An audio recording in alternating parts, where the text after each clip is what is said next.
Expect the unexpected. Some pretty shocking results in round 4 of the 2023 Major League Rugby season had some pretty big implications on the world of fantasy MLR. We break it all down and, of course, give you the hottest waiver wire pickups 4 weeks into the season, give you the latest happenings in the official Fantasy Ruckers League, and look ahead to round 5. The Fantasy Rucker Show starts right now. Where rugby and the world of fantasy sports collide. Welcome to the Fantasy Ruckers Show, bringing fantasy rugby to the masses, talking all things rugby from the MLR to leagues around the world. We're on top of it. Headphones on, pads off. This is the Fantasy Ruckers Show. Now, here are your hosts, Ryan Yee, Matt Yee, and Devin Vanderpool.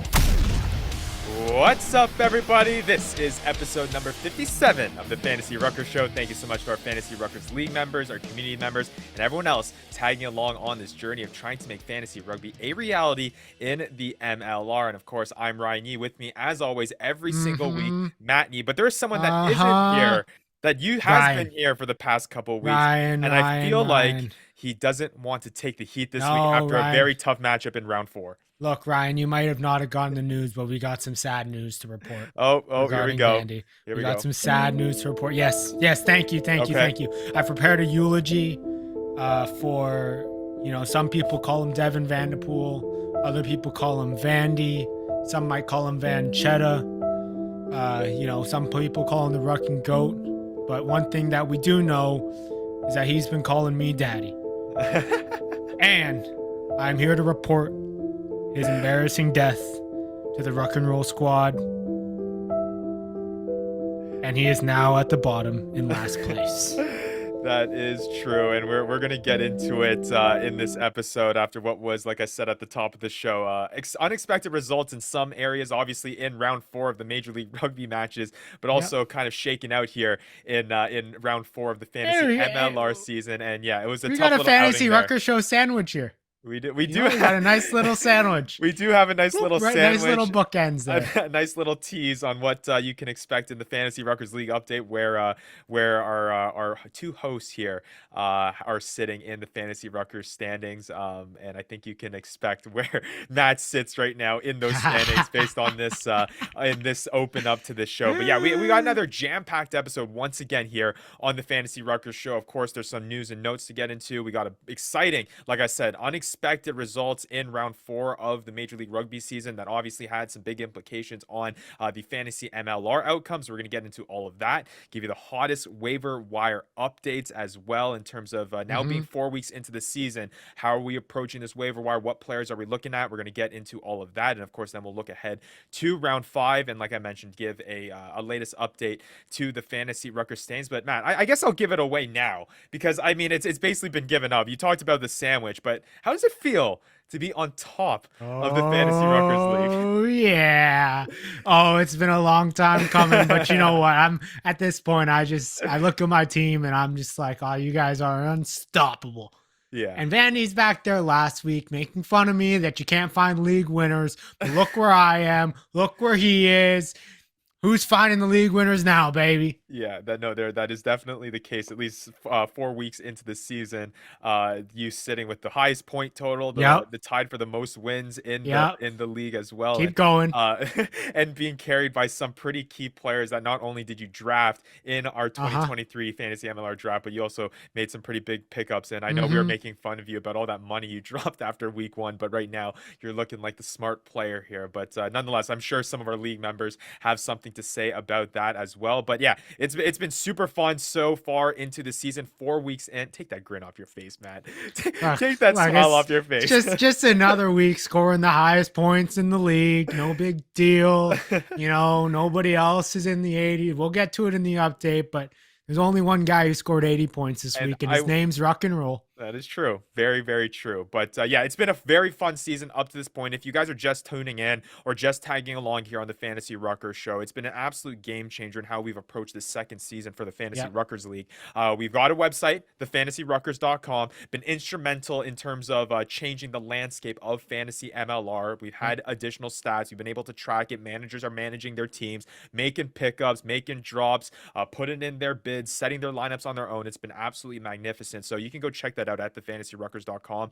It's also, like we mentioned before, a good place to just check out stats. I mean, we're collecting a whole bunch of numbers here through the fantasy rugby channels in terms of how we need to calculate that, and all those stats are available on our website. So you can also check it out there if you're just interested in seeing how certain players are doing in the league as well. But again, it's just been a super fun ride. Just 4 weeks into the season, we have so much more to go here, and we'll see whether or not Matt could stay at the top there. But yeah, let's get into it, and let's start talking about some of these news and notes. But just before we get into all that, got to do a little bit of housekeeping. If you aren't already and you're just tagging along, make sure you're following us at the Fantasy Ruckers. Our handle is at the top there of your screen if you're watching on the YouTube channel, Twitter, Instagram, Facebook, YouTube. If you like what you're seeing, you like what you're hearing, like, subscribe at the bottom, hit that bell to notify yourself when the weekly Fantasy Ruckers episode gets published every single Wednesday morning.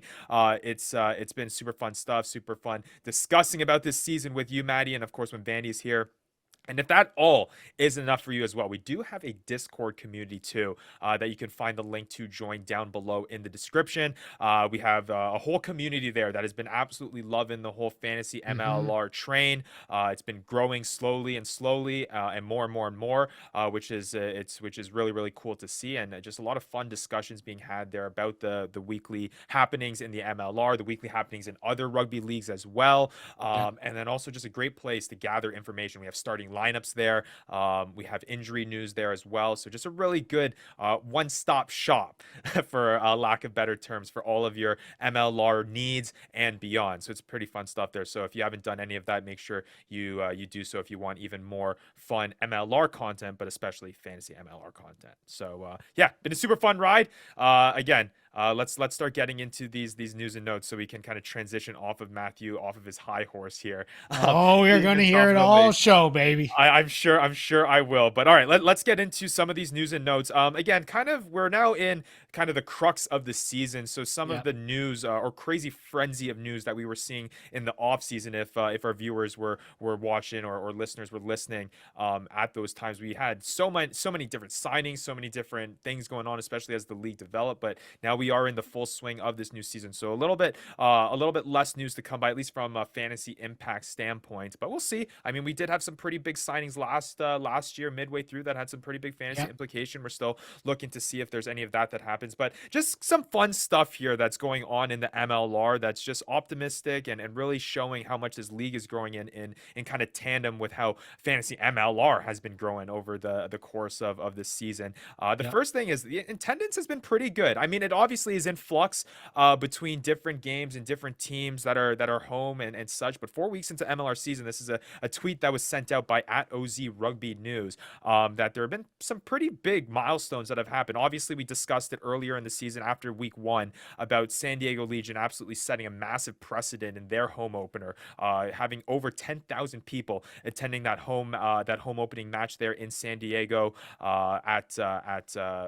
what's the stadium called there? Snapdragon Stadium. And then obviously the Chicago Hounds making their first home appearance, being their inaugural season. So I believe what they mean here in their tweet is that they set the highest first ever home opener record for a brand new team at over 4,400, which is optimistic stuff. I love SeatGeek Stadium. I think it looks great on the television. Looks fantastic. So for them to open up their season with that attendance, the results could be a little bit different, and we're going to get all into that. But nonetheless, people are obviously coming out to Chicago to support the Hounds. And then, hey, the New England Free Jacks breaking their attendance record too over this past weekend with 3,353 people attending their match against Old Glory DC. So I think just the entire kind of theme of this tweet is me saying that, man, MLR is on the rise here, and it continues to grow not only from a season to season basis, but from a week to week basis too. Yeah, I mean, it continues. The stadiums that you're saying are some unreal MLR stadium, some of the best of the best in the league. You know, let's just hope to continue to see all the teams continuing to rise, and not just the usual of, San Diego, Seattle, New England. See some of the guys that maybe don't get as much attendance continuing to kind of bring themselves up as well. Absolutely. And maybe some of that attendance is going to shift on over here to Fantasy MLR and get Yep. more people involved here Uh-huh. once they find out that this is the place to be. Shifting over now to some kind of exciting milestone news here. And we're going to break down this pretty crazy Chicago Hounds Toronto Arrows matchup in just a moment's time as we get into the breakdown of each of the matches and talk about the fantasy kind of implication, the fantasy results coming out of these round 4 matchups. But Sam Malcolm recording a full house, the third full house in the history of the MLR, or excuse me, or the fourth player in MLR history to score 100% of his team's points, the third player to ever do a full house. He follows Ed Fidow, Dan Hollinshead, and Sam Windsor to score all the all possible points. So yeah, it was. I was gonna say Ad Fidow did a full house. No, not a full house. That's what I'm saying. Fourth player in MLR history to score 100% points. Sam Malcolm was the third player to score the full house. Yeah, it was Ed Fidow scoring, or Fido scoring 10, hit the total 10 points that New York racked up in 2022 in a very low That's scoring much less matchup. impressive. So, yeah, but yeah, congratulations to Sam Malcolm scoring all 27 points in their matchup against the Chicago Hounds. Pretty impressive stuff. Yeah, third MLR player in history to record a try, conversion, penalty goal, and drop goal in the same game, and the first to do so since 2018. Some pretty cool stuff to see some of those milestones, and it does kind of show you, Matt, that there is a history starting to be built here in the MLR, which is kind of cool because these are some fun stuff that you always see it on sports talk shows. Oh, this guy broke this record. This is the second guy to do, or this the first guy time is the second guy to ever score a try in the first 20th minute and the last 20th minute of any match. Yeah, exactly. Yeah, we got to get to that point where we're pulling out the stats out of our butts here in terms of these crazy situational and contextual certain records. But nonetheless, Malcolm, the full house, pretty impressive stuff there. Congratulations to Sam Malcolm in a pretty good performance. And again, we're going to break down that Toronto Arrows Chicago Hounds matchup in just a moment's time here. The other news that we got to get into, and it's not really news, but it's kind of just an announcement at the time of this recording of this episode, of this being released. Brian Ray has come out, and we know that he is a fantastic source when it comes to North American rugby, especially MLR rugby. He says some news is set to drop very soon regarding the MLR 2023 championship final. He says, quote, going to be interesting. I'm curious to find out what it's all about. Again, at the time of this recording, we're not sure what that is. I've seen a lot of inklings that it might be a neutral site that they're deciding, and I would be fully on board with that in terms of growing and getting more people out to these finals. I know that there was a little bit of a disappointment last season when they had the final held at Red Bull Stadium, New York's, I guess, temporary home pitch there, because they obviously only played there once for the final, and they didn't really get the draw out that they really wanted to get out. But nonetheless, maybe it's a neutral site, or maybe it's something completely different that we don't know of. But yeah, Brian Ray, when he drops things like that, you got to pay attention, and your ears kind of perk up a little bit, and you're on the extra lookout for that. When he drops news, you definitely can trust that source. But it'd be interesting to see if it's a neutral site. Maybe it's a big stadium, another big professional sports stadium, but that's nothing new to some of the teams. I mean, San Diego Legion plays at Snapdragon. We got SeaTac Stadium; those are pretty big. But it'll be interesting to see maybe if it's a big NFL stadium or something like that. That would be unreal. We had obviously LA Coliseum in the past when the Giltinis were in play. Obviously, like I mentioned, Red Bull Stadium last season for the final for Rugby New York. Put you on the spot here, Matt. Quickly before we move on to the last couple of news and notes here, before we get into the Fantasy Ruckers League update, if you had to choose one stadium in the entire North American area, what stadium would you want them to play in? Oh boy, guys, I would want to go with Mercedes-Benz Stadium. That'd be pretty cool. Atlanta, Georgia. Cool. Although that's not a neutral site, but just the fact that you could be playing rugby indoors. Yeah. Under a roof in a stadium like that. Or maybe, AT&T Stadium, Ryan. In Dallas. You play Dallas. Jerry World. You play Jerry World. I don't know if Jerry knows what rugby is, but And I think we can confidently say that the Dallas Jackals will not be making the MLR final Yeah, so that would be a very neutral set. No kidding.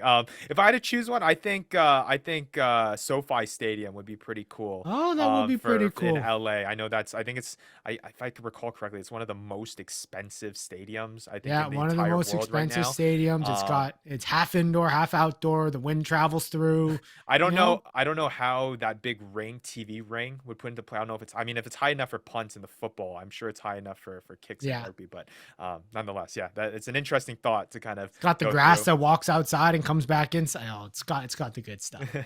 All right, let's move on to these last couple bits. I know, Matt, you have something that you want to say, Yeah. but I just want to throw this out there quickly. If you guys don't know, Matt and I are pretty big video game heads, especially when it comes to sports video games. Yeah. We have been itching for a solid rugby game, because there have been rugby games in the past that have been released, but we've been itching for a solid rugby game to play to get released. Obviously, we had our fair share of playing not only Rugby Challenge 1, but Rugby Challenge 2, and maybe dabbled even a little bit in Rugby Challenge 3. Probably the best that we can get as of right now. But hey, there's an announcement that Rugby 24 will be coming out September 7th on the PS5, PS4, Xbox, Xbox Series X, Xbox One, and PC. I don't believe the MLR is going to be included in that game. It would be really, really cool if it was. I think it would help fantastically with the exposure for the MLR. But right now, I think it's 130 playable national teams to choose from, as well as the URC Top 14 and Pro Direct 2 clubs.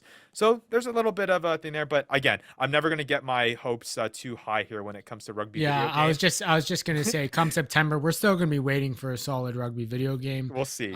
Probably until, Rugby 27 or something like that, or Rugby Challenge 8. Rugby Challenge 8, yeah, of course. But yeah, no, that is exciting stuff, and I will be optimistic heading into it. Whether or not that stays is remain to be proven, but we'll see when September 7th rolls around. Matt, I know you had something in the news notes that you wanted to touch on. I just wanted to touch on, I know we brought up earlier in the season about the whole rugby alliance between Utah Warriors and Stade Toulousain. Yes, that's how you pronounce it in French. But last week, there was some news and inklings that Charlie Faumuina, David Ayunuu, USA Eagle, and All Black, came over, and people were thinking, oh, are these guys transferring from Toulousain to play for the Utah Warriors? That would be kind of unfair, but also unreal at the same time. No, they're just here as some sort of, ambassador for the partnership. Met the lieutenant governor, did a meet and greet, was at the field, was at the game, I'm sure. It's just good stuff to see that partnership is kind of continuing to grow, and it'll be interesting to see how that partnership continues to kind of have benefits for the Utah Warriors in the future. Yeah, and Eagles Overseas actually tweeted us out at the Fantasy Ruckers about them. He attached us in a video of them arriving at the Utah airport, and he was like, ambassador trip to Utah Warriors to talk Stade Toulousain partnership, or should we be running out and picking up David Ayanu in the Fantasy Ruckers League? He probably would have been one of the top pickups, and it would have been one of those cases where people were dropping a whole bunch of fab to get him. I mean, similar situations that I remember from last season. I mean, Waisake Naholo coming overseas, Nehe Milner-Scudder coming from overseas. Those were moments where people were basically hitting refresh, refresh, trying to see if it became a legitimate news, and dropping those big fab bucks to get those guys on our team. So again, we mentioned at the top of the show, we haven't had that big time signing happen yet to start this season. But I definitely wouldn't be surprised if something like that was to happen in the near future. But it is cool to see growing partnerships, because we've seen this before, right? We've seen the partnership that the Toronto Arrows have had with, I believe it was, who was it with the Arrows, Matt? Was it the Hurricanes? Yep, the Hurricanes. And then obviously we have Old Glory DC and their partnership with Scottish Rugby, Utah Warriors with Stade Toulousain. So there are growing partnerships, which is very optimistic for the MLR to kind of expand the exposure and expand kind of the talent pool and get some foreign mentorship, I should say, in leagues that are overseas that are well more established than the MLR. So really cool stuff to go. All right, I know you're excited for this one, and I feel like I won't be hearing the groans as much when this drop plays, but it is time for Commissioner's Yi League update. Let's go tell the people, Ryan. Tell them how good I am. Come on. Hear ye, hear ye, hear ye, hear ye. Hear ye, hear ye. Here is Commissioner Yee with a Fantasy Ruckers League update. And yes, why don't I just start this Tell off the right off the people. bat and start talking about the round four's fantasy matchups. And this week we had our two hosts going head to head. The Ruck and Goat, Vandy, taking Mm-hmm. on Ruck and Roll, Matt. That is your squad, and you Yep. Sorry, handily Vandy. handily beat Vandy in his in this matchup. 81.4 points to 48.6, was not even close. You had some big time performers that we're going to get into that seem to be just carrying your team through the course of Mm-hmm. this season so far. But yeah, you do now have the bragging rights on this Fantasy Ruckers show for the time being until you do face Vandy again. Vandy's still trying to find himself outside the hole, who has yet to win a match this season so far when it comes to fantasy MLR, and might be part of the reason why he decided to take the night off and maybe kind of clear the mind instead of taking all the flack from you, because I don't even know. I'm not even in the league, and I feel the heat coming off from you, and I don't know if I'd be able to take Oh, it. don't worry. He's not going to escape this next week and the week after and the week after that. I'm just going to keep bringing the heat to him. Yeah, I think that's going to remain the case as long as you're at least ahead of him. I don't know how long you'll stay at the top, but you'll definitely, Oh, at I'll least when be you're there ahead for a of while. the Rucking Goat. And then just breaking down the four other matchups in our Fantasy Ruckers League. Rugby Morning, obviously run by the John Fitzpatrick of Rugby Morning, beating Lads on Tour, our former champion, who is the only one right now that has his name etched on our Fantasy Ruckers Championship jersey. Lads on Tour, JJ Toltz, falling 79.2 to 67.5. Matt McCarthy and the Rugby Wrap-Up team, despite a team that is very dependent on Rugby New York players, and despite the lackadaisical, for a lack of better terms, performance by Rugby New York in round 4 against the NOLA Gold, he was still able to pull out a W, 67.2 to 60.1 over Bill Baker's Eagles Yeah. overseas. And I think you'll be kind of happy about that, Matt, because I think that pushed you up into first place with the whole point total being the second determinator of the standing seedings. So that is obviously playing in your favor. A Mm-hmm. close matchup here between the Dankest Anchors and Gimme the Loots, who is owned by the MLR All Access team. 66.4 for the Dankest Anchors, 58.6 for MLR All Access. And MLR All Access is once again still searching for that first win.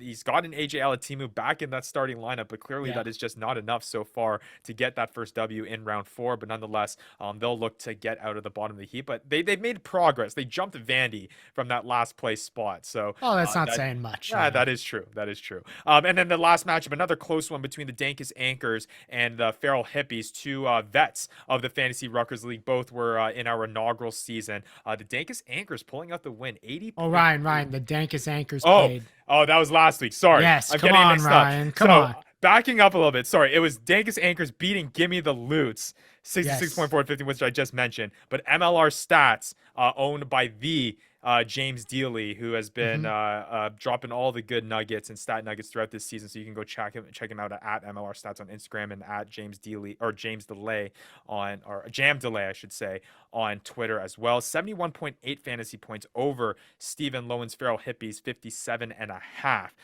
So with all those matchups in mind, here are the latest standings. Obviously, Tell him. like Tell him, Ryan. all of our Who's viewers there? and listeners know, Ruck and Roll is Oh, sitting at the top of the yeah. league.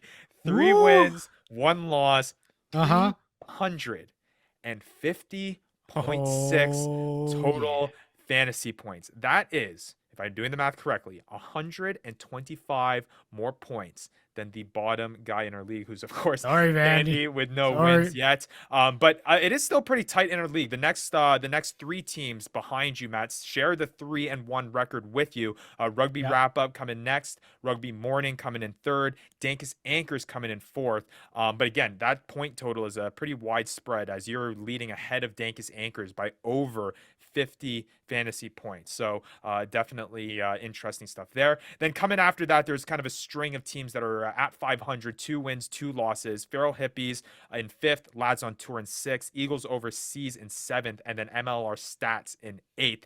And of course, like we mentioned, MLR All Access with no wins yet, 0-4, and then the Rucking Goat Oh, coming in Vandy. last place, Sorry, 0-4. buddy. Sorry, buddy. 225 I only total wrote fantasy. one eulogy for you. I can't Right keep now, doing though. this, man. Yeah, exactly. But yeah, so that is the latest in the Fantasy Ruckers League. It has been super exciting, and it is cool to see. I mean, outside of obviously MLR All Access and the Ruck and Go, which again, fantasy sports does funny things, especially fantasy rugby, which we have learned over the course of these past season and a quarter now that we've been doing Mm-hmm. this. It is very, very volatile, which only allows Well, guys to really turn things around, we'll see. possibly quickly. We'll see. But nonetheless, I wouldn't count MLR All Access or the Rucking Goat out necessarily as of yet. Maybe next week. But they're looking for that first win. It will be interesting when the Rucking Goat does face MLR All Access. I wonder when that is when it's coming up, because that would be very, very interesting to see Oh. who Well, we would hope. get the, I think who would get the win of that one. Vandy hopes it's soon. Yeah, no kidding. It is coming in not until, oh boy, not until week 8. So he's got to get through 3 more weeks before he is. Guess Good luck, buddy. Guess who he faces next week?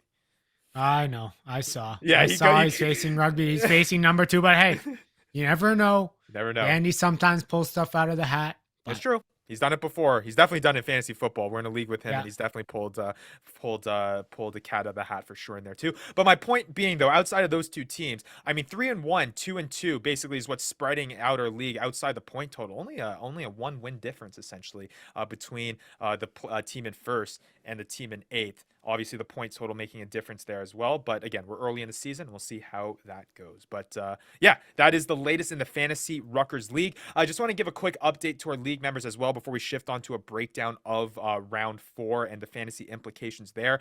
Some slight changes here for the injury process. Again, injuries has always been, and injury information, I should say, about injuries when it comes to MLR has always been something that's been a little bit shoddy.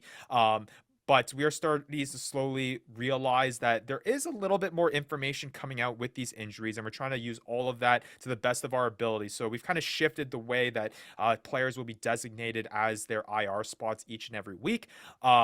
So basically going forward, and we mentioned this in our Discord chat in our league channel, is that moving forward, essentially, if a team announces that a player is injured, or there is a reliable source that we are dictating as either being Brian Ray or Rugby America's News as well.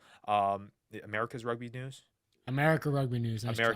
America's Rugby News. If they post something, an article that definitively says that a player is out for an extended period of time, or if a team announces that that player is out, we are going to automatically give them the IR designation.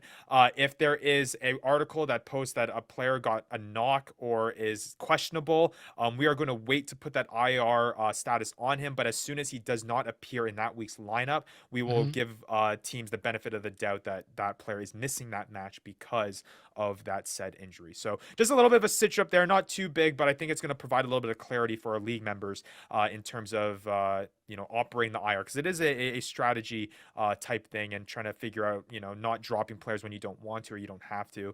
It's all about manipulating that IR as the best to your ability. So we're trying to do our best in terms of helping our league members out with that. So should be good. I will mention as that we are still tight in our fantasy standings before we move on here to the breakdown. There will be 6 playoff teams that enter the playoffs in our league. The top 2 teams will get a bye. The 3rd through 6th seeds will play in, I guess, a qualification round to then enter that semifinal. So I do want to say there, and we are sticking to our guns in terms of our contributions that we make to charity. And again, we'll get into more detail about what that number actually is. But if you do end up winning the Fantasy Ruckers Championship, not only do you get your name etched in the Fantasy MLR history books and get your name on the Fantasy Ruckers Championship jersey, but you also get to choose a charity of your choice that the donations from our league will be going to. So super fun stuff. Just wanted to give our league members and everyone tagging along a little bit of a reminder of that too. All right, Matt, you ready? You ready to get into some round 4 matchups? Some pretty exciting games in round 4, I must say. Yeah, some of them. But yeah, let's get into it. All right, let's start off with the opening matchup of Saturday. That was the New England Free Jacks taking on Old Glory DC at home, 34-31 in that victory. And you might say that it may have been a little bit of a closer score than what the match truly indicated. Yeah. But at the same time, though, watching that match, I mean, I think that New England definitely didn't play at their best, and did Old Glory kind of let one slip? They might have, because I think they shot themselves in on the foot. A lot of times they had yellow cards that they could have taken advantage of. But before we get into kind of the fantasy studs in this matchup, Matt, just your overall thoughts in this matchup between the Free Jacks and Old Glory DC. Yeah, I mean, Old Glory DC started off strong, and they kind of had a really great end to the second half, as end to the game as well. New England was absolutely idiotic the way that they managed that end of that game. That game should have been sealed and done with 2 tries up, and they allowed Old Glory DC to come back and get that defensive bonus point, or the losing bonus point, which is ridiculous, and you can't do that in this league. So, yeah, I mean, the New England Free Jacks, maybe they weren't at their absolute best, but I think that they definitely showed what they could be against this Old Glory DC side. And Old Glory DC, two weeks in a row where they're really struggling to kind of get things going offensively. And I'm gonna call one guy out of Tusi Tala, is I don't think he's really playing up to the Tusi Tala that is a first round pick in this Fantasy Rucker League. Yeah, it's been tough. And you know what? Why don't we start there since you mentioned him about Tusitala? Because we look at how he's performed so far in the season after a double-digit performance in round 1, back-to-back sub 4-point performances in round 4, only 3.7 fantasy points against the Free Jacks, played 71 minutes, only 32 meters gained. This was a guy that you were expecting to attack and snipe and get those kind of breaks every once in a while. Not even getting that many try assists there, 5 tackles. So really not what you saw or expected from after a pretty dominant season by Danny Tusitala in 2022. Yeah, I mean, we're going to see these big games from him where he's going to have real offensive power, but I think even outside of fantasy, I think he just needs to be a little bit better of a game manager there. So we'll see. I also thought the other thing I just want to say about this game is that it felt like there was a lot of kind of the ref didn't really let the game play. Yep, there were a couple questionable calls. That's for there's sure. a couple questionable calls there, and sometimes I know TC Tall loves going for that quick tap, and I thought he could have let some of those go and just let him have the quick tap. So, we want to pick up the flow of the game, and I thought that there was a little bit kind of like the Hounds in Toronto game that we'll get into, but there's a little bit too much kind of stop and start and stopping the flow. Sure. All right, let's start talking about from a fantasy perspective what this all really means. I will start with New England because there was really a majority of the performers on that side of the match. I guess we got to start off with Wyan Conradi. I mean, 22.8 fantasy points, 109 meters gained, 18 tackles, and that's an over 20-point performance, and didn't even have a try in there. Played the full 80 minutes. He now has 3 straight double-digit performances through this season. Wyan Conradi looks like a guy that is starting to make a name for himself in the world of fantasy MLR. Yeah, I mean, look, he's doing this without scoring any tries, which is even more spectacular and exactly what you want to see out of a back row in your squad. The fact that he's putting up double digits every week just through meters gained and tackles is just ridiculous and something that you love to see as a fantasy manager. Yeah, absolutely. And when I'm looking at it right now, I mean, he is the 4th best back rower right now in the entire league. So at least from a fantasy perspective. So that is pretty impressive stuff. Got to also talk about Paula Balakena as well. 20.3 fantasy points as well. 2 tries, 91 meters gained, and he also played over 80 minutes, so he got the bonus point there. Great performance. I wish we could give the points to Wayne Vanderbank for one of his tries with that ridiculous offload. But Paula Balakena, 2 weeks ago, what was I telling you? To pick this guy up, and look what he's doing now. Yep. All right, so shows you people, maybe you should listen to the king of the league. Oh my God. All right. And then got to also mention John Poland bouncing back from a tough performance in round 2 ahead of their bye week. 15.7 fantasy points, adds a try in there, 71 meters gained. This is the type of stuff you expect from John Poland. He was in my top 5 scrum halves heading into the season. Again, I think from the scrum half position, you're going to have these flux weeks because they're not going to always be scoring tries, but it is interesting that John Poland has been able to find the try zone 2 out of 3 performances so far this season. Yeah, no, I mean, he's one of the top 9s in the league, and you can see that clearly when he's playing, and then you can also see that clearly through the fantasy points that he's putting up. One guy that I also want to kind of add in there, just because we haven't seen him much this season yet, and it adds to the storylines that have been going for this New England Free Jacks team. Before we get into to who maybe some guys that stood out for you on this New England side, Matt. But Ben Lesage. Yeah. I'm getting the Apparently, pronunciations yep. right. 13.7 fantasy points, 67 meters gain.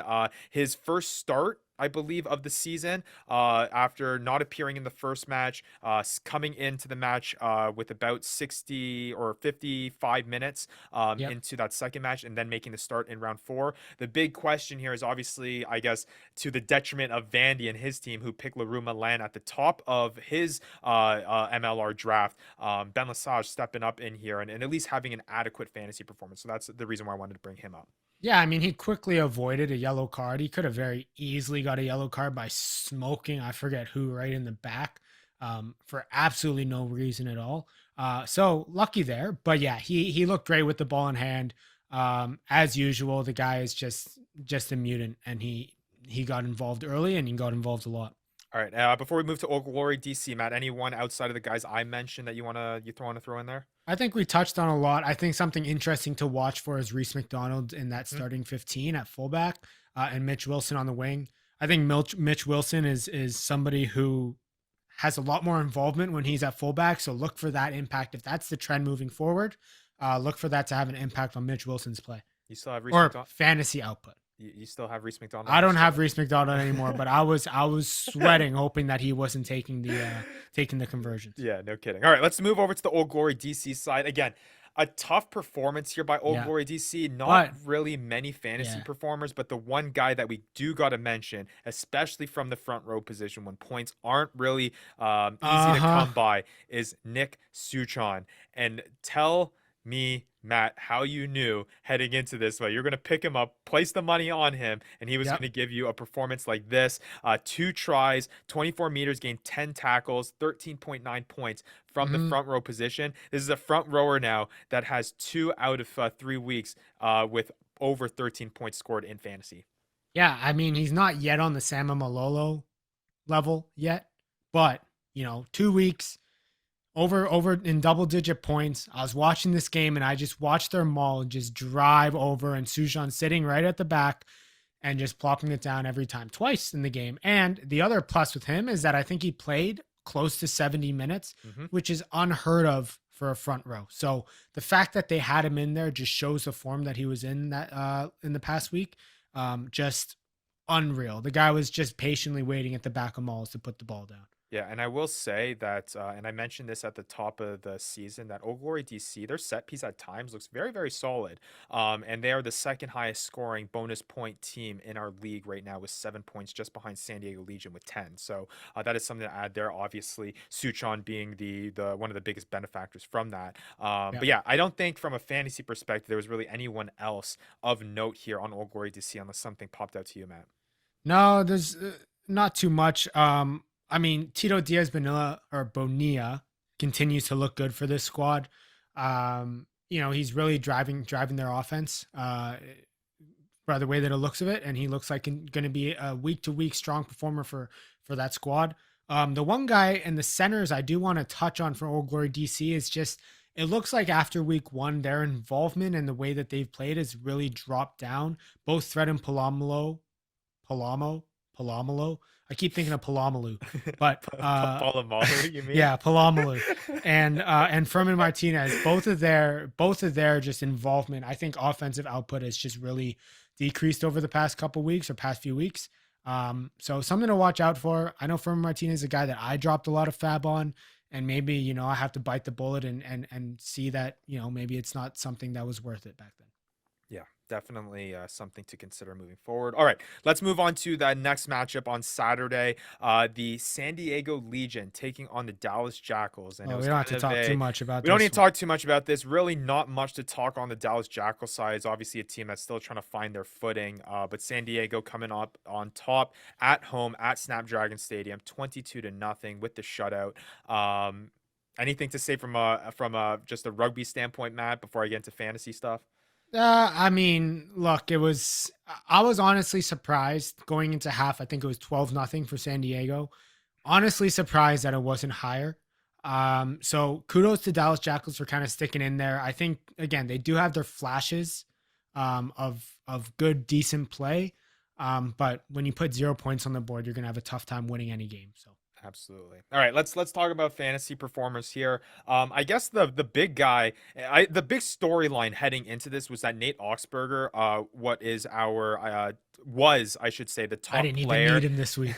Yeah, the top player heading into round 4 in entire fantasy. Obviously not that anymore because he didn't appear in this matchup. He was sitting out, so it was a big question heading into it was who is going to, I guess, replace that fantasy output for Nate Oxberger. And I mean, a guy stepping up, Thomas Aoki. Thomas Aoki coming in there, 12.9 fantasy points, scoring the try, 72 meters gained. Yeah. He obviously took advantage of the situation. A guy that I mean I got to mention because it's a front row position. You mentioned him a little bit there. Sama Malolo is just cooking now. He is the top front row in our league. I mean, maybe not by fantasy points. I think he is. He is by fantasy points, 100%. But he is the top front row pickup in our league, and I think he's going to continue that trend and probably finish off as the top front rower in our league. Yeah, obviously, like I mentioned, San Diego set piece bonus point is at the top of our fantasy standings there with 10 total fantasy points, and a guy that's benefiting from that, or is being you could argue is being the driver of that is Sam Malolo. And he isn't even reliant on that because look at the meters gained every week, right? Exactly. Like, look 97, at that. 42, 62, 52. Double digit performances every single week so far in the 4 matches that he's played. Started every match. It's impressive. Yeah, for sure. Absolutely. And then the only other guy I think I wanted to mention here on San Diego is Tapuo Ma'afu Afungia. I think I said that one right. 13.2 fantasy points there. 1 try, 50 or 69 meters gained. So not really any crazy big fantasy performers in this matchup. Again, only 22 points scored. Yeah, again, you're taking on a Dallas team that obviously you knew by quite way through the game that you were going to be coming away with the win, so not necessarily a shocking result either. Yeah, I mean, you expected more from San Diego. I think you go into that waiver wire picking up some of the San Diego guys that you think you need, but it turns out that they didn't really put up too many points. I do want to bring up a guy that I have, Richard Judd. I know he didn't put up a lot of fantasy points, but to me, just to call it out, I think he's the best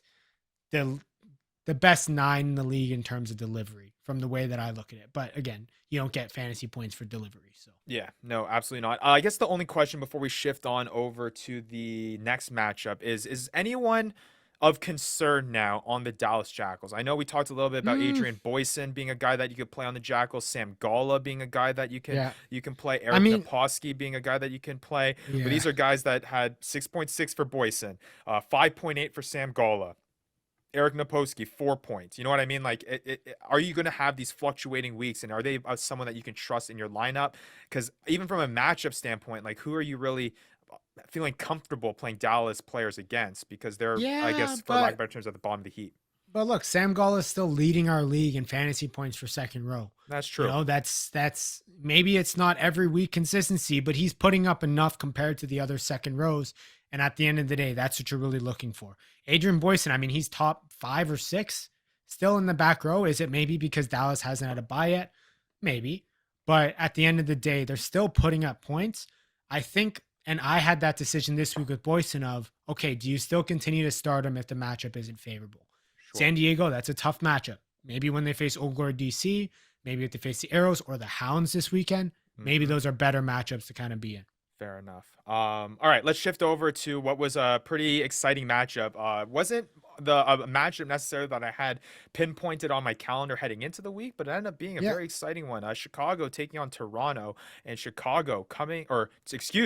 Toronto coming out on top 27-26 away, and Chicago still looking for that first win in franchise history so far. A tough one. Obviously a last minute drop goal by Sam Malcolm, sealing the deal for the Toronto Arrows. We mentioned about his full house milestone that he was able to hit in that matchup. Thoughts on the match before fantasy stuff? Yeah, I mean, it was one of the most boring, exciting matches I've ever watched. The ref was continuously stopping the play. It was just ridiculously stop and start, and there was no flow at all to the game. But look, Sam Malcolm, his performance made it exciting enough. I feel like he has one of these every year where he kind of just puts the team in his backpack and carries them right to the finish line. Um, I mean, kudos to him. But I think it says a lot when you're losing to the Arrows and when you're having that type of game against the Arrows at your home stadium at the first half of the season, because historically the Arrows are not a good team in the first half of the season when they're away from home. Yeah. So let's talk about some of those Arrows that had some big time performance. Obviously, we're mentioning Sam Malcolm. I mean, this is a guy that scored every single point for this Toronto Arrows side. So 24.3 total fantasy points, 2 tries, 58 meters gained, 5 tackles. I will say one of his tries was largely thanks to a beautiful Mitch Richardson little kick there. That was a gorgeous try. Beautiful. Mitch Richardson just getting the perfect bounce back into the breadbasket and him offloading to a Sam Malcolm that was in the right place at the right time. So yeah, and then add a conversion kick and 4 penalty kicks, which you expect from, and a drop goal from. This is the Sam Malcolm this is why Sam Malcolm was rated so highly in our fly half position, because of his ability to score points off the boot. Yeah. And then a guy that I have to mention, and he didn't even obviously score because Sam Malcolm was busy doing all that, but Tuatalatasi, Nice. racking up. I'm getting better. You're getting better, but I was calling this out. I've been calling this out for the past few weeks. Ever since they played New York, this guy has been on a tear. I mean, he is in form right now, and the way that he looked against the Hounds, setting up that second try for Sam Malcolm, he is breaking the line, and he is somebody who is a force to be reckoned with, and the Toronto Arrows are using him as such. So, look to him to continue to go forward, and I think he's going to be a big waiver wire pickup this week. Yeah, 15.7 total fantasy points, 120 meters gained. Super awesome stuff by Tassi there. And then I would say not really many other players. I mean, it was Sam Malcolm the entire way. So you're going to shift over to Chicago with the points there. Yeah. All right. So the only guy that I really had to pinpoint from Chicago is Michael DeWall. He racked up 9.7 fantasy points. The only reason why I'm adding, really mentioning him is the 18 tackles that he was able to rack up. But outside of that, there wasn't really anyone that really jumped out to me from this matchup from a fantasy perspective. Was there anyone for you that jumped out? Yeah, I mean, look, McLean Jones had a good game. I think he kind of ruined it fantasy wise by getting the yellow card. Sure. It is what it is. What can you do? I also thought Luke Hardy looked really good. I mean, it might have not showed on necessarily the fantasy points wise with only 8 points. Yeah. He didn't have that many meters gained, but I think in terms of a fly half and what you're looking at, I thought he looked really well. Slotted the conversions, slotted the penalty kicks, or the conversion and the penalty kicks as they needed. I thought he looked good and better than the past weeks that he's been out there. And I guess the conversation point that I want to talk about with this Chicago Hounds team, outside the fact that, man, how wrong was I talking about this team and being so high of them? Because Ain't honestly, that the truth? It looks like that this team is just struggling. And the one bright spot that we had seen from this team, I guess so far from a fantasy perspective, was the output that their centers were putting in. And talk about the very first appearance from Bill Meeks coming in.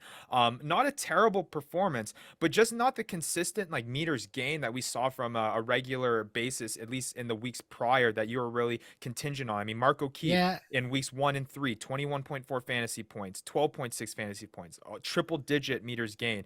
He moves out to the wing in lieu of Bill Meeks, 50 meters gained. Bryce Campbell, only 25 meters gained in this one, and a large part of that could probably be attributed to the stout Toronto Arrows defense, and having to go through Tuatalatasi, who obviously is this big boy to try to beat there at the center time. But again, a point to be concerned with, because if you're not even getting that from the Chicago Hounds, what are you really looking at here with this team who is still sitting at 0-3, and a lot of people have at the bottom of their power rankings here, maybe just above Dallas? Yeah, I mean, look, this was also a pretty tough offensive game for both sides. Toronto had a little bit more flashes of brilliance, but I think this is a pretty tough offensive game just overall for both sides. It'll be interesting to see how that is done moving forward. I don't think Billy Meeks is being used the same way that he was used on the Giltinis, in terms of using him as the go forward ball. Maybe they can start to using him like that in the future, but it'll be really interesting to see how the Hounds kind of use this center trio in their lineup. Is Mark O'Keefe going to continue to be on the wing? How's that going to look? We'll have to see. And an interesting point too, before we shift on to probably the most anticipated matchup of the week, is the whole winger situation on Chicago Hounds as well. Obviously, we were very high on Caleb Strum on the waiver wire last week. I know Vandy put a lot of fab down on that, ended up even not winning him at then. It might be for the best because JP Eloff was back in the starting lineup, which is definitely something to keep an eye on. So I think with the with the introduction of Bill Meeks now, and Mark O'Keefe rotating out to the winger position, which would be a huge hit too. If Mark O'Keefe loses that center eligibility in 2 weeks' time, and ends up getting just the back three, that's gonna be tough. But we'll see how they kind of operate all that. So Chicago, despite them not having or struggling here early in the season, they are going to be an interesting team to watch, especially in that back line of how kind of those players move around. All right, let's move on now to the Seattle Seawolves taking on the Houston SaberCats at home. And man, this Seattle Seawolves team, man, is absolutely electric to watch. Their defense is great. Their offense is great. Obviously they play really, really well at home. It was a matchup of the undefeateds. Seattle 3-0 heading into this round. Houston 3-0 heading into this round. Two teams that I was quite high on heading into the season. Seattle getting the best of the SaberCats, winning 24-12. I think there's so many things to talk about just from a rugby perspective with this matchup, even before we get into the fantasy stuff. Yeah, I mean, look, the Seattle team is unreal on both sides of the ball. This Houston SaberCats offense is one that we talked about, especially one through the centers. And they just came up against a really strong defensive backline. And, it's tough. The Seattle team is just, they make you pay for every mistake. And offensively, the minute they get the ball, they are going to put it right down your throats and convert on every chance that they can. And it seems like Alatim or Chait, their offense drives regardless of who's sitting there. And that's obviously a good problem to have. Definitely having two 10s that are obviously adequate at that position is definitely not a bad problem to have. That is something interesting though to watch because Chait, I believe, wasn't even in the lineup. I believe was he? Yeah, no, I don't think he was. I don't think he was even. Let me check here. Yeah, he wasn't even in the lineup there in round 4. So I don't know if there's an injury thing going on here. Again, we're not very sure with that type of stuff. But nonetheless, AJ Alatima at that position. But yeah, let's get into some of the big time fantasy performers. Obviously, the guy that I want to bring up first, Matt, because I know he's a guy that you're very much against. But Reichert Hadding, once again, coming out with a double-digit performance, adding a try, 58 meters gained, 15.2 total fantasy points, and he looks like on roids. He looks like that. He's very, very much worth that second overall pick in the 2023 fantasy MLR draft. Yeah, I mean, this game was what I'm going to say is the battle of the eights, right? It was Reichert Hadding versus Gideon Van Vick. Gideon Van Vyk. And these two guys are having a hell of a season. Both of them have the score triangle. I think a try in every game that they've played so far, except the first one for Reichert Hadding. But it is just ridiculous the way that Reichert Hadding is continuing to find himself in good parts of the field and continuing to find himself with the ball in hand and into the try zone. And that's the big thing, right? It's like, it's not even like these like simple 8 picks or things like that you benefit from that position, but he's just at that right spot at that right time, because you even look at the try that he scored in that matchup. Like, he was outside on the wing scoring the try outside on near the flag out there. So he's just moving around the field really, really well.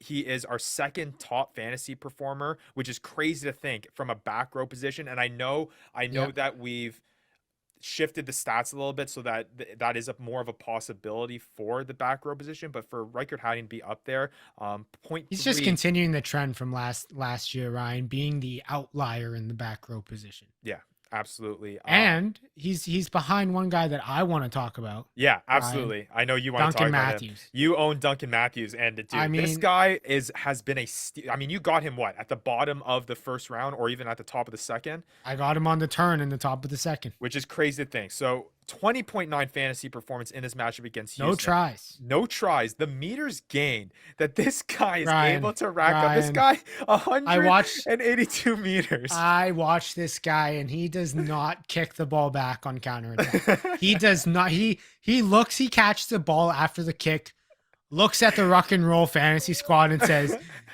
"This is for you," and just runs. and meters gain. It's from where he catches the ball and he just goes. And look, he is just this way of just breaking tackles and being so elusive and slippery to tackle. It is ridiculous. And the guy, every time I look at him, I laugh because he's got like these baggy shorts on.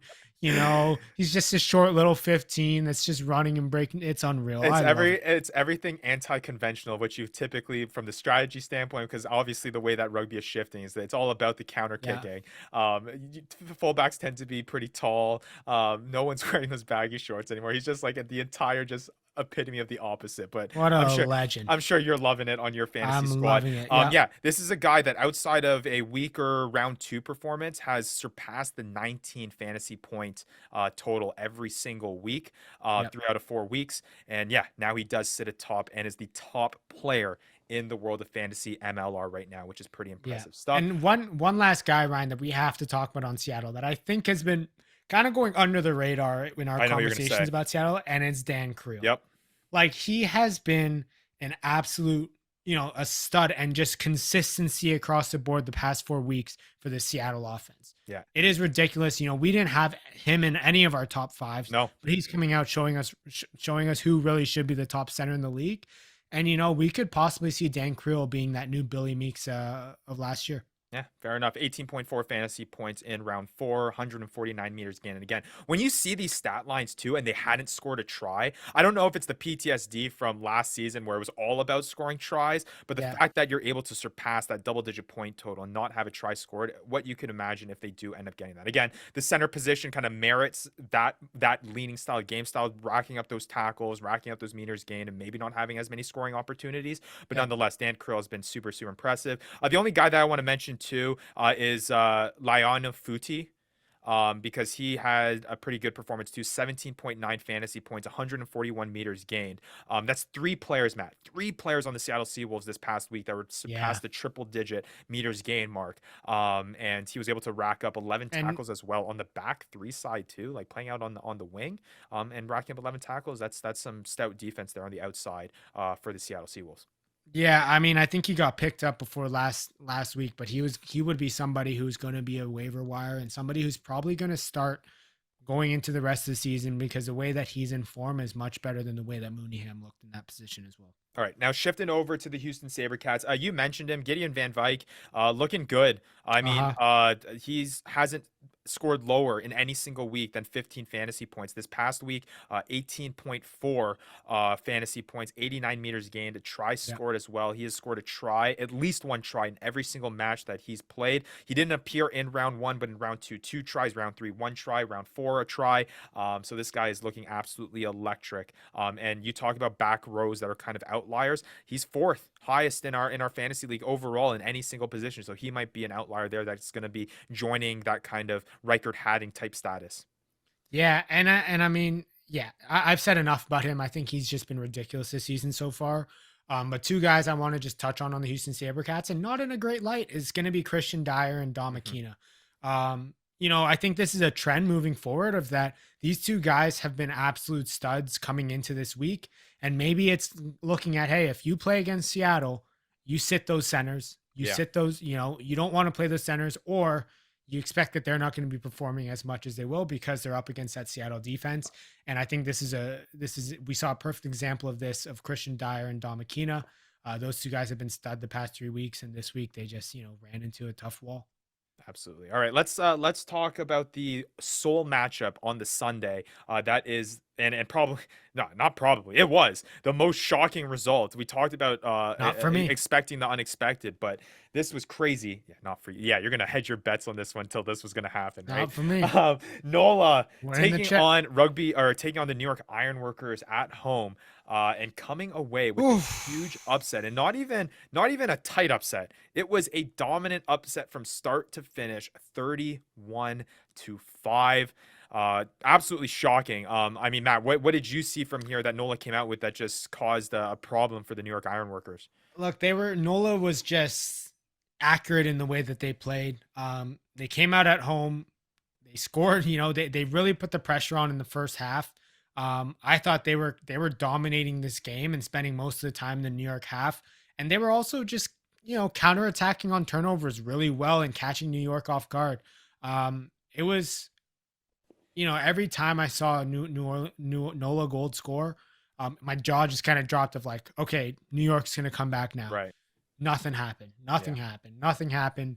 It was just wild to watch this game. I was just kept continue to be surprised. And two big guys that I want to mention from a fantasy perspective on the NOLA side. I mean, performance of the week, at least from a fantasy perspective, Yeah. 32.6 total fantasy points by Rodney Iona. Ridiculous. 117 meters gained, two tries. Obviously, one of them was like a weak kind of like not an intercept. It was like the ball got dropped. He was able to scoop it up cleanly and was able to take it to the house. But nonetheless, you got to have athleticism to do that. And 8 tackles on top of that.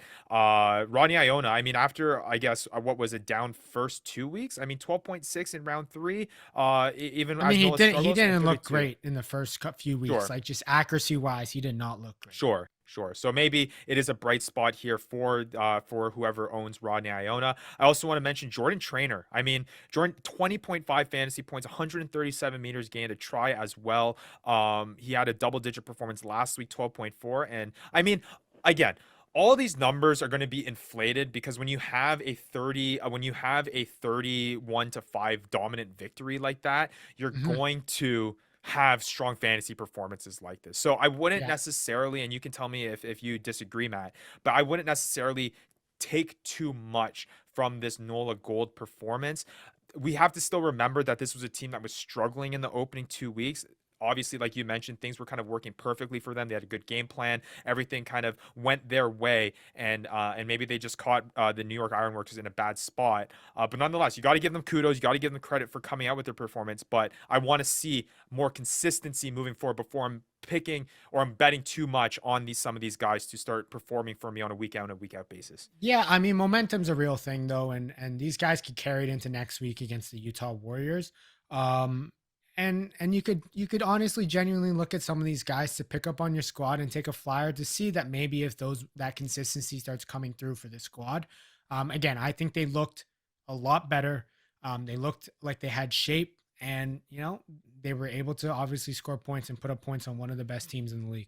And something to note too that Vandy I know will be happy about. Luke Campbell is now the official starter for the NOLA Gold. There's no question about it. Damian Stevens is not even appearing in the lineup. Nope. Sebastian Villani, the rookie, is actually starting in that 21 role. He looks like a 50-year-old man. So we'll see there. But yeah, Luke Campbell has definitely taken over that role. On the New York side, I mean, there's really not much thought. It was just a bad performance overall. Again, I'm not concerned about the New York Ironworkers after this performance. I think they'll bounce back. They're a strong team. They're a talented team.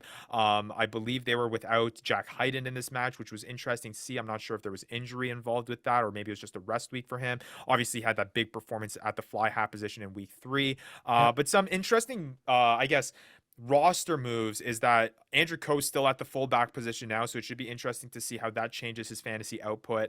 And it looks like I believe is it Fuatai that is now going to be out there on that back 3, and he was probably the sole performer outside of Ed Fido that they respect every week as our number 1 overall pick to have a performance. But Fuatai being able to get 14.5 fantasy points when he scored that only try for Rugby New York. And Ed Fido was going to do Ed Fido things. He scored triple-digit meters gained every single week this season so far.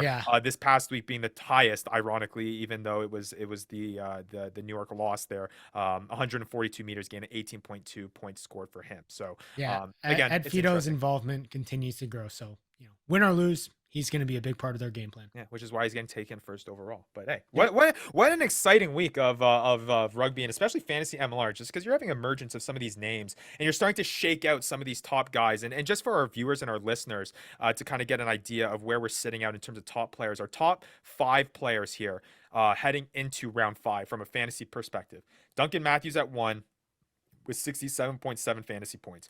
Riker Hatting at 2 at 67.4, Ed Fido at 62.3, Gideon Van Vyk at 58.7, and Dan Creel at 58.3. So, Yep. man, these numbers are just so much higher. It's just so much more fun to digest and break down these stats when we have a fantasy scoring output like this. So it's been super fun stuff. All right, that was round 4, and obviously there's gonna be an exciting round 5 coming up that we're gonna break down in just a moment. But first, let's start getting to some of these free agent names and some of these waiver wire guys that you're looking at. I mean, you're talking about certain guys here that you mentioned Nola, Jordan Trainer is available. Maybe Yep. you're kind of hedging your bet there and being like, hey, maybe Nola's riding the ship. Maybe that momentum is coming to play. Jordan Trainer coming off a big time performance against Rugby New York. Maybe he's a guy that you're looking at. Nakai Penny, he's a guy that you mentioned, Matt, before, that is going to start establishing himself in the starting line, is going to have that output if he's able to be there on a consistent basis. Again, the caveat there is that Ronan Foley is still injured. I don't know how long he's going to be out for, so maybe Nakai Penny is going to be there. We mentioned Tuatala Tasi with his performance there against the Hounds. Those are just some of the few guys that are there for me. Out of those guys, or out of guys that I didn't mention, who's at the top of the list for you? Yeah, I mean, let's remember, so Seattle and Houston, the both last ones in the big matchup, they're both on bye this week. So keep that in mind for your waiver pickups. For me, Tuala Tasi, I think they're going to continue to involve him in that game plan for Toronto. He's going to be a big part of winning rugby, and they're just going to keep using him. I would actually look at Jordan Trainer as a potential pickup this week, especially going from getting the momentum off of playing the New York Ironworkers, having another game at home against the Utah Warriors. That could be a very good matchup for them, because the Utah Warriors isn't necessarily at the level of the New York Ironworkers. The last guy that I do want to touch on is Michael DeWall. You brought him up earlier. They're facing the Jackals this week. We know that there's a lot of potential output at the 8 position, and Michael DeWall has shown week in, week out that he's able to be one of the consistent point scorers on that squad. So definitely look for him as well. Yeah. And I think I would still, if you have the space, don't throw a dollar on the Kai Penny and see where he Yep. kind of goes. Yeah, I think each week we are starting to see the waiver wire get kind of skimmer because people are starting to establish themselves in certain roles, and obviously that's going to change throughout the season as injuries happen. It's a grueling grind of a season. We're only in heading into round 5, so there's still lots more rugby to be played. So yeah, just keep an eye out. And again, there's going to be certain guys that may not be on the radar but are starting to have more involvement. So start looking at some of these guys that might be doing that. A guy that kind of a sleeper guy that I might mention is take a look at Mike Dabulis. He scored a try this past weekend coming off of the bench. At the end of the game. At the end of the game, sure. But the reason why I mention him is because right now they have William Taina that is starting out there on the wing, who has historically not started out the wing, and he's typically a center. I don't know if the coach, maybe Josh Sims, starts looking the other way, and maybe Dabulis is one of the best Eagles in the country, so maybe he slots him in there. So guys like that, where right now you want to catch it before you need to spend the $30 of fab to get these guys. I can bet you that Tuala Tasi is going to have a whole bunch of fab spent on him this next week. I bet you Jordan Trainer is going to have a whole bunch of fab spent on him this week as well. So it's kind of playing that game and maybe playing a little bit of chess when everyone else is playing checkers in that one. Anyone else that you want to quickly mention? I think again, it's getting skimmer. Yeah, you brought up a sleeper though. I will bring up a sleeper. Another guy who looked good on the Arrows, Noel Reid, Ireland international, made his debut this weekend. He seemed to have made an impact. Yes, it wasn't on the fantasy impact side, scoring only I think around 2 points, fantasy points. But he looked good. He looked like he was somebody who's definitely going to be a big part of their offense, along with Tuala Tasi. Yeah, should be interesting there. I will mention too, keep an eye on Avery Oideman. Just keep an eye on him because obviously there was the injury that happened with the name's escaping me, the collision that happened. Cole Davis. I'm not sure when he'll be back. It looks like Avery Oideman is the guy that's stepping into that back 3 role in this time being. So hey, who knows that he could be? And we know what he was able to do in the past. He hasn't shown it yet, but again, a guy that should be on your radar just in case. Yeah. And jokes on me, Noel Reid, I believe, is already picked up. But Nice, yeah, nice sleeper. I guess to the point. I'll let you Yeah, take yeah. Avery Oitoman. Yeah, I'll take it. But to the point, continue to kind of tread the waters carefully with the arrows. We know that even though they came off a big win against the Hounds, let's not expect too much of them until they start playing at home again. Sure. All right, let's start breaking down some of these matchups and previewing what is to come in an exciting round 5. Should be exciting. Again, we have one of those weeks that all the games seem to be playing on Saturday, one match on Sunday. I don't know how New York is is getting the consistent Sunday soul matchup, but hey, I'm sure they're not enjoying it. But it's gonna be a fun one on that weekend. But let's start with the first one here. NOLA Gold taking on the Utah Warriors at home, 3:00 Eastern Time, March 18th. Should be an exciting matchup. I mean, Utah is coming off of a bye there. I think this is where NOLA is going to be able to prove whether or not what they did against the New York Ironworkers was actually something real, or was it something kind of just clicking and working at the right time in that week. It should be interesting because Utah has also been pretty good so far this season as well. Yeah, I mean, Utah has definitely been good, but I would love to see NOLA Gold kind of continue. I hope that the injuries that happened that last game don't carry over too much into this next game. But I definitely would love to see them carry some momentum. Look out for a big game from Rodney Iona. I think he's going to be key to see whether NOLA Gold wins or not. All right, who you got in this matchup? I'm going to go with NOLA Gold. Got to keep Yeah, backing the boys. it seems like it's like an anti-Vandy show. So him Yeah. being a fan of the Utah Warriors, I think I'll go the NOLA Gold too. I will say that it has been very interesting to see how successful and how big of an impact it has been for teams playing at home.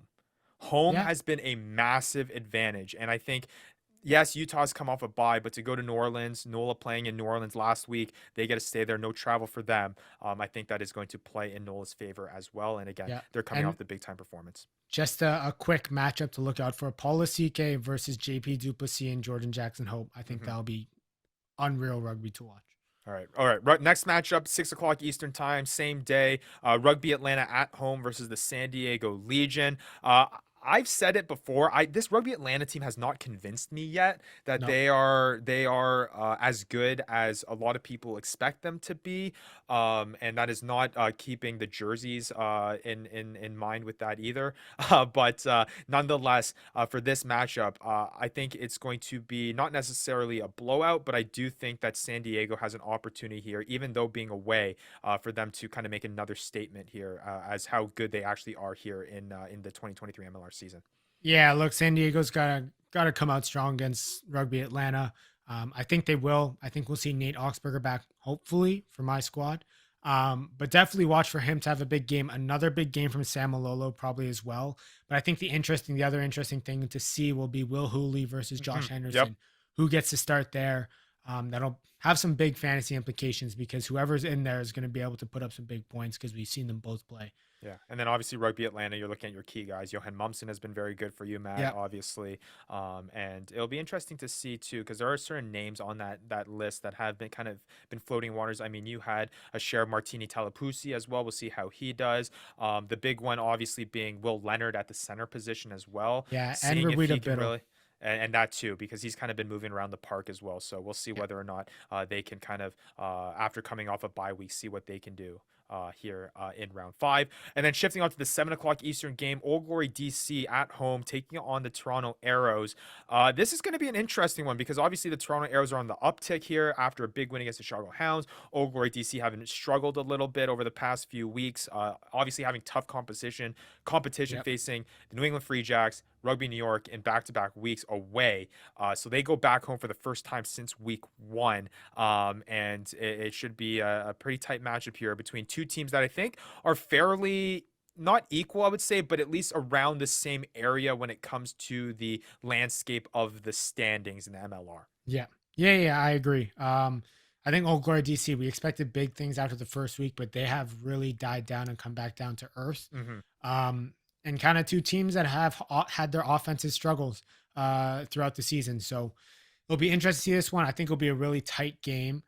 By the way, we didn't pick anybody for the Atlanta San Diego. I kind of said San Diego, but who did you want? Right. Well, I'm picking San Diego too, so it doesn't matter. So we're both on the same page on every single one so exactly.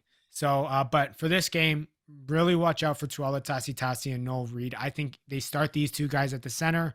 I think they cause a problem for threatening Palamo and Furman Martinez. I think they cause an issue. The size. Tuolatasi has just shown that he's able to break that gain line. Yeah, I know. Ben Lesage was able to take advantage in the matchup against the DC and this past week. So maybe Tuolatasi Tasi is able to take advantage this week. It should be interesting to see here. Yeah, again, on Old Glory DC side, you're looking at your favorite guys, Tito Diaz Bonilla, seeing what he can do. You're really hoping for a bounce, or at least I should say just a strong fantasy performance from Danny Tusitala. You're hoping against now what is an easier matchup here. So you're definitely going to look out for that. And Banana do not punch Rumble. Yeah, it is the return of the Rumble Punch Black Eye game. So we'll see whether or not that plays into any part in this matchup. All right, Arrows or Old Glory DC, Matt? I'm going Arrows. All right, I'm going Old Glory DC in this one. I made the pick on the other podcast. I did get flack because I was the Arrows. I'm making my predictions on that show the week before, with the Arrows taking on the Chicago Hounds. Everyone went Chicago, and they know that I'm from Toronto. They're like, how could you go against your own team? They're going to take away your passport. But yeah, if the Arrows come out with a victory in this one, I think I'm going to be reconsidering a whole bunch of things here moving forward. All right. Yeah. Ryan, this is the biggest matchup of the week. This is the biggest one. You know what? Ryan, it is. We got it wrong. Remember 3 weeks ago when we did Sabercats versus Jackals and we said that the Kitty Cat Cup? Yeah. Wrong. This one's the Doggy Bowl. It's the Doggy Bowl. Okay, there we go. Chicago Hounds perfectly marketing this, right? There's little pups for adoption at the game. They're allowed to bring your dogs. Nice. They're giving a dog bowl out for presentation at the end of the match. Unreal. Yeah. It's the Doggy Bowl. It's the puppies pup corner. It's beautiful. Well, it's funny because I thought you were going to go a completely different round. I didn't even realize that they were both dog mascots. The way that I thought I was going to go around is that one of these teams, unless it ends in a tie, is going to get their very first win in franchise history. Yeah, and it's not going to be the Jackals. Okay, so we're both going Chicago Hounds here. But it is pretty crazy. Chicago at home once again in the Doggy Bowl. So it should be interesting. You're looking. I think this is a great opportunity to look at pieces that can emerge here on two struggling sides. Okay. Can the centers reemerge on the Chicago Hounds? What is happening between Bill Meeks, Mark O'Keefe, and who am I Bryce Campbell. And Bryce Campbell. You're looking at that. And then on the Dallas Jackal side, you're trying to figure out your confidence in some of the few guys that you're interested in like Adrian Boyson, and Eric Naposki, guys like that. Or can they emerge in a matchup that on paper, at least in record wise, is even? Whether or not these are two teams that are actually even is left to be said. But okay, we're both going Chicago Hounds. Both going Chicago Hounds. Hey, look out for a big game from Bill Meeks. I think this is going to be it. They're going to figure out how to use him. The first game jitters are out. He's going to have a big game. Also, I said it at the waiver. Look out for a big game from Michael DeWall. The Dallas Jackals are going to have nobody. I'll ask you a quick question before we head to the last matchup then. Is Mark O'Keefe, if he stays at that back three position, is he as valuable as he was heading into the season? Time will tell. I think it was tough to see him on the wing. I think he did look good with ball in hand. And he did get opportunities with ball in hand. We saw a lot of that combination of Bryce Campbell to Mark O'Keefe. But we'll have to see. I think last game was kind of hard to judge just with the conditions. So I think this game will be hard to judge because it's against the Jackals, but I think it will be a good indicator of what they could be at their best. I mean, it's better. I didn't think that they were going to shift Mark O'Keefe to the wing, honestly, and to start the season. When we were talking about the long. I think I said Bryce Campbell going to the wing, but I don't know. I didn't know who had experience on the wing. Yeah, honestly. All right, let's get into the last matchup and what I guess is now the second highly anticipated matchup of the weekend. The Seoul matchup on Sunday. New York Ironworkers taking on the New England Free Jacks at home at Memorial Field in Mount Vernon. This one should be an exciting one. Obviously, New York will be hunting and searching for blood after being embarrassed in New Orleans. New England, obviously coming off of a big-time win against Old Glory DC, despite having some of the errors and the discipline issues that they had, racking up those 2 yellow cards and the red card because Jesse Peretti was able to get those 2 yellows. Should be an interesting matchup, and it'll be. I think this is something that we could definitely be seeing later on in the season in terms of having big-time playoff implications. Yeah, I mean, they're back at Mount Vernon, and we know that New York has been historically in the past 2 games, all the games that they played at Mount Vernon, have been defending it like it was Rome.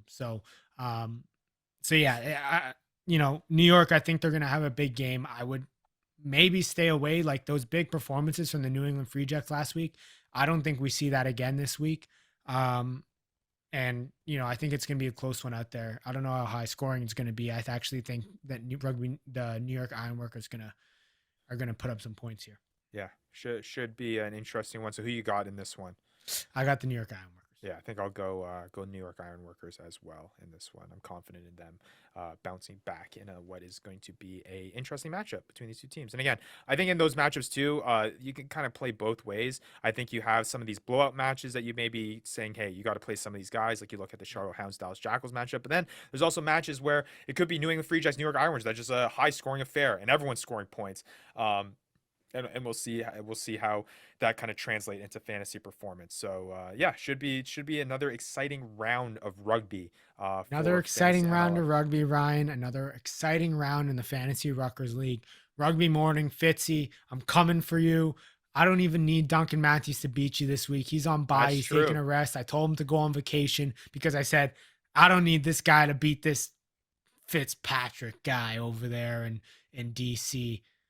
So it's whatever. Just I'm just doing king things over here, and we're giving you the poop emoji. Yeah, we're wishing Rucking Goat the best. Our boy Vandy against Rugby Rapid has had a formidable performance in his first ever fantasy MLR season for Matt McCarthy, which should be interesting. And hey, it's the battle of the MLRs too. MLR Stats taking on MLR All Access in this week as well. So yeah, pretty cool stuff. I think that's everything. Let's close it out, Ryan. Yeah, let's close it out. I mean, obviously, I can only gloat for so long. All right. Well, hey, enjoy the matchups this weekend. Make sure you're tuning in to thefantasyruckers.com to stay track on how all things fantasy are going around the MLR. Again, you can check out stats. You can check out individual stats. You can check out the teams, lineups, their rosters, past performances, check out where I am in the past standings. matchups. That reluctantly too. But yeah, it's been super fun stuff. And again, please give us a follow at the Fantasy Ruckers. The handles are above on your screen. If you're watching on the YouTube channel, you can find it down below in the description as well if you're listening or watching on YouTube.